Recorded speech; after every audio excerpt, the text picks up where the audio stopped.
Mimi naitwa Juliet Richard Malia, ni mfanyabiashara wa soko la Kilombero, duka namba 141. Mimi nashangaa kuona nimewekewa lebo kufungiwa duka wakati sidaiwi na halmashauri ya jiji la Arusha.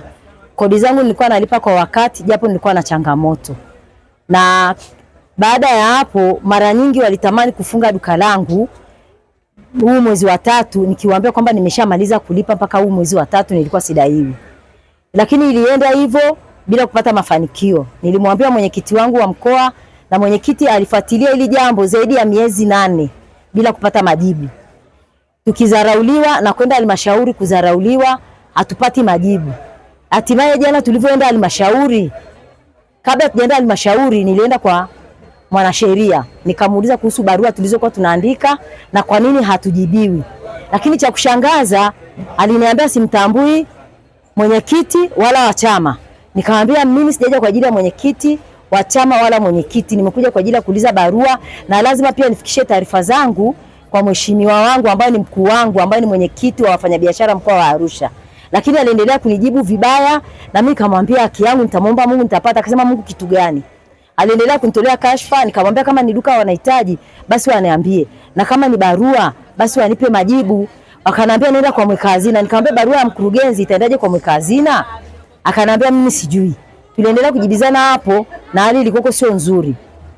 Jana tukafanikiwa kwenda na mwenyekiti akachukua hatua, tukaenda paka halmashauri ya jiji, tukamkuta huyo anayejiita Katunzi.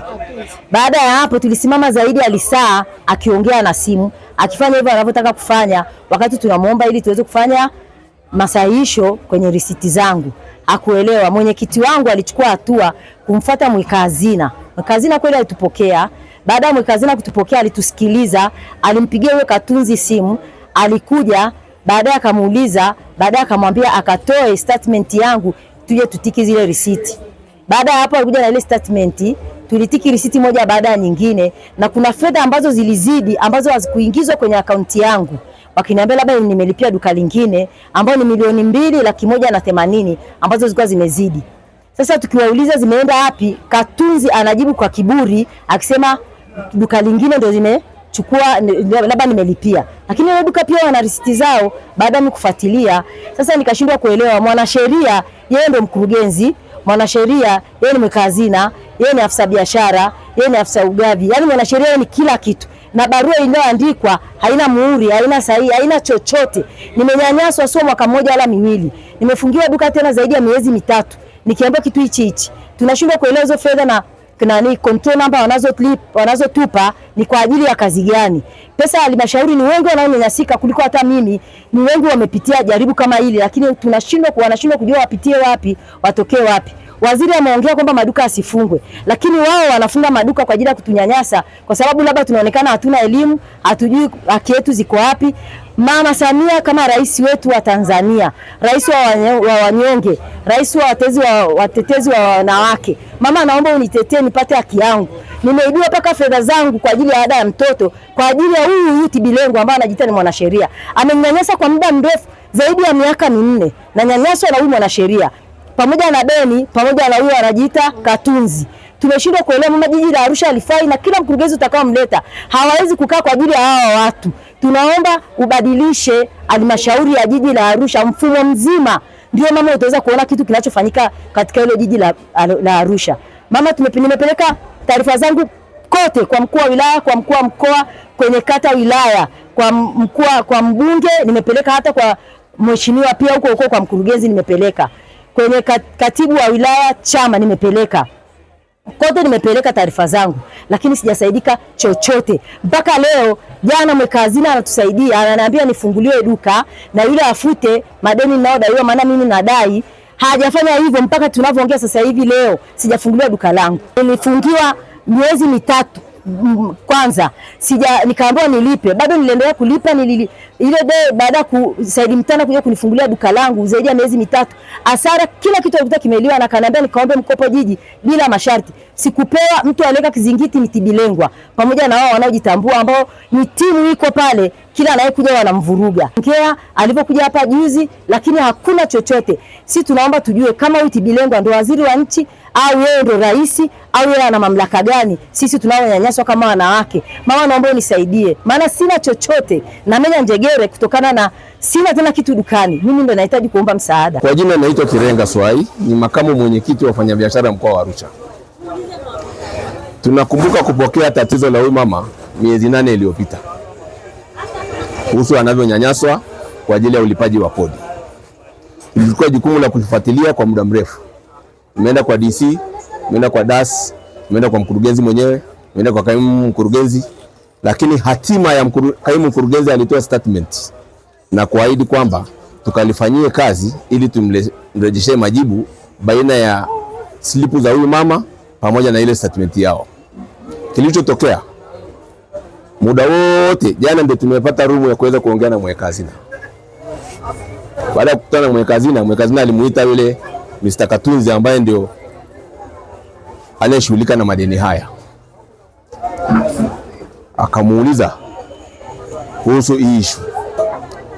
Matokeo yake yule bwana alijibu tu kwamba huyu mama anadaiwa. Uzuri mmoja, mweka hazina alimwambia nenda kalete statement yake hapa. Alileta ile statement pale, tukaifanyia kazi tukiwa pamoja, slipu moja baada ya nyingine, mpaka ilipofikia stage kwamba mama amelipa zaidi ya milioni 2,180,000.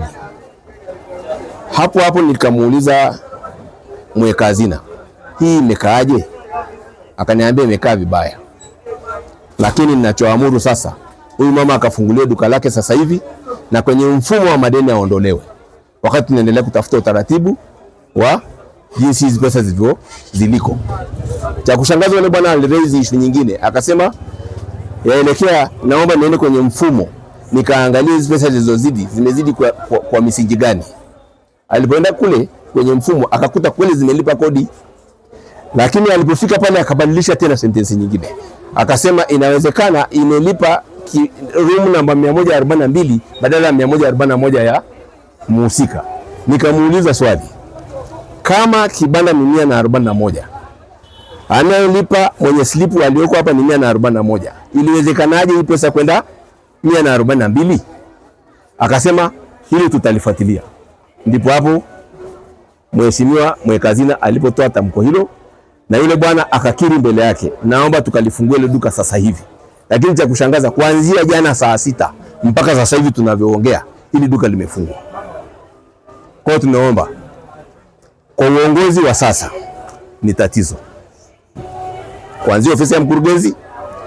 Dasi tumemweleza, naona kama alichukulia kitu cha masihara, lakini naomba sasa hivi awasiliane na watendaji wake ili ajue kiukweli kama wanafanya kazi ya serikali au wanafanya kazi yao. Mimi kwa majina naitwa Ahmed Jamal, ni katibu wa wafanyabiashara mkoa wa Arusha.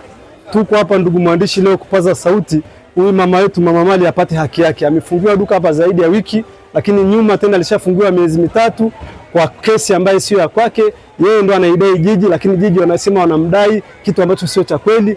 Tumekuja hapa kumwomba Mheshimiwa Rais, huyu mama ni kama mjane, yeye ndo anamuguza mume wake ndani, yeye ndo anasomesha watoto, kazi yake ni ndogo tu, anamenya njegere. Leo amejikimu, ameweza kulipa jiji zaidi ya milioni 2,180,000 ambaye haijulikani hata imeenda wapi, lakini amefungiwa duka zaidi ya wiki. Leo ananyanyasika tu bila sababu zozote. Tumekuja hapa kupaza sauti, Mheshimiwa Rais, wasaidizi wako waliangalia ile, na wote waliohusika na kumnyanyasa mama sasa wachukuliwe hatua, na tunaomba hatua itakayochukuliwa sio kuwahamisha, wafute kazi kabisa watakaobainika kufanya huu upuuzi. Lakini ukiangalia hata hii notice, mwandishi wa habari, notice imekaa kiuni. Notice haina muhuri wa mkurugenzi, haina saini ya mkurugenzi, hatujui imetoka wapi. Kwa dokumenti za serikali haiwezekani notice kama hii ikawa haina mwenyewe. Sisi tunaomba wote wanaomsaidia Mheshimiwa Rais kwenye hili wachukue hatua ya kuwajibisha hao mkwaza huyu mama kwa muda wote huo. Kwa majina anaitwa Isawadi Kadege, naibu katibu wa wafanyabiashara mkoa wa Arusha. Kitu kinatusikitisha sisi ni kuona kwamba wafanyabiashara wananyanyasika, licha ya sisi kupambana kuhakikisha kwamba tunafanya kazi vizuri na serikali, tunashirikiana katika ukusanyaji wa mapato, lakini bado tatizo linakuja jiji. Wafanyabiashara wengi wananyanyasika na wanalalamika kuhusiana na utaratibu wa wafanyakazi ambao wanafanya kazi jiji. Sisi tunachowaomba watu ambao wameteuliwa na Mheshimiwa Rais kwa ajili ya kumsaidia kazi, wafanye kazi ambayo wametumwa hapa kufanya. Wajitahidi wasikilize wafanyabiashara. Wafanyabiashara ndio walipaji wa kodi. Wafanyabiashara ni wateja wao. Natakiwa wasikilize. Hata mimi kwenye biashara yangu, wakati nipo nafanya biashara, nisipomkea mteja vizuri, hawezi kunipa hela. Kwa hiyo sisi ndio ni watu ambao tunawalipa wao, sisi ndio walipa kodi. Tunaomba wao wanatusikiliza, tukifika watusikilize kwa heshima kuliko kutuacha tu, kwa sababu unaweza ukafika pale jiji, badala usikilizwe kama una shida yako, mtu anakaa anafanya mambo yake, yani hakukei kabisa wala hajui kama wewe ndio mlipa kodi. Kwa hiyo ninaomba watu ambao wanafanya kazi jiji wajitahidi kufanya kazi ambao wametumwa na Mheshimiwa Rais.